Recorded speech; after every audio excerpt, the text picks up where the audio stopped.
sector, because local businesses are so much of a part of the health of our communities, the well-being of our local economies. And the biggest issue in the retail sector right now is the rise of Amazon and the growth that Amazon is having and the power that it increasingly has in the marketplace. Barely 20 years after its founding, when it launched itself primarily as an online seller of books, Amazon Corporation has grown to the point where its scale, reach, and ambitions pose real threats to the viability of traditional retailers and the communities and downtowns they support and are supported by. In a talk held at the Northshire Bookstore and sponsored in part by VT Digger, the nonprofit online journalism platform, Stacy Mitchell, a co-director of the Institute for Local Self-Reliance, a research and advocacy group for local economies, gave a perspective on the largely invisible, under-the-radar nature of the impact and influence Amazon is poised to wield on the nature and structure of not just retailing, but the economy as a whole. The Institute has recently published a report titled Amazon Stranglehold: How the Company's Tightening Grip is Stifling Competition, Eroding Jobs, and Threatening Communities, which Mitchell co-authored. According to Mitchell, Amazon is not only a powerful online retailer, but is expanding into other areas like cloud computing, online search functions, groceries, and delivery services. They leave other retailers in the confounding position of deciding whether to become affiliate sellers on Amazon's website, thereby limiting their freedom of controlling their own destinies, or of being left out of one of the main traffic arteries of the Internet. Anne Galloway, the editor and founder of VT Digger, led a question and answer period after Mitchell's talk. Tonight, to know how many other states are working on things as you are, and are you consolidated? Are you talking with each other about what seems to be a looming problem for America today? But I mean, it sounds like there's a lot of potential for interaction. We all understand that when we buy something from Amazon and don't pay sales tax, for Vermont, we know that we've got to come up with 30 million someplace else, etc. So we all sort of bitch about it, but then we say, that's great, and hit buy. What is this fixation we have on price? It's like everything is about, if you don't get the best price, we're being robbed.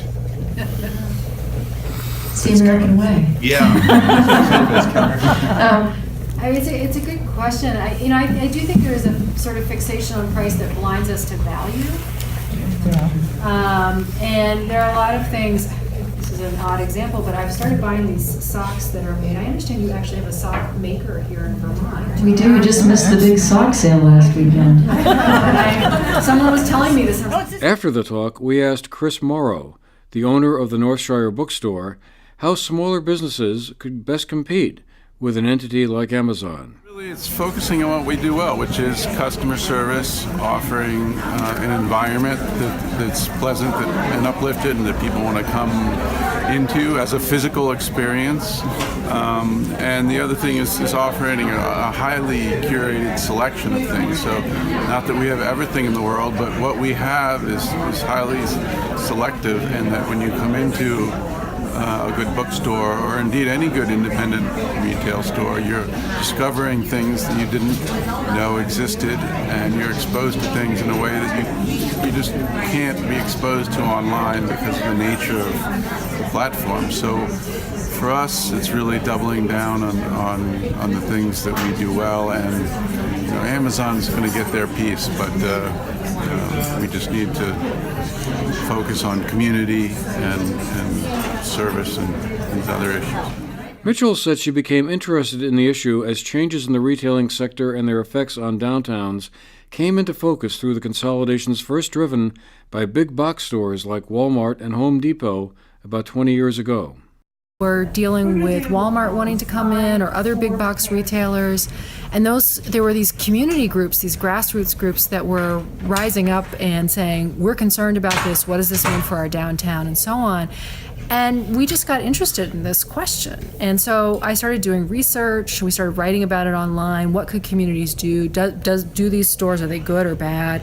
And we started getting a lot of calls from grassroots groups because they were looking for help. And so I started traveling around the country and giving talks and meeting people and seeing communities. I got to know a lot of independent business owners in the process. And I started to see that this thing that was going on with this consolidation and this rise of these big companies was connected to so much more, that it wasn't just about switching out one retailer for another, that there were much bigger issues. And it just grew from there. Our founding as a country was not just about political democracy, it was about the liberty and the economic democracy to be able to go our own way. And to have rights as people in an economy in order to ply our trade, to build communities, to have, to have power be dispersed. There was this sort of understanding that democracy was not just political, but also economic. And so the thing that most concerns me right now, and that I think is tied to all these other problems, is we have just too few companies in one industry after another that call all the shots. And that's not good for us economically, and it's not good for us politically. For the GNet TV News Project, I'm Andrew McKeever.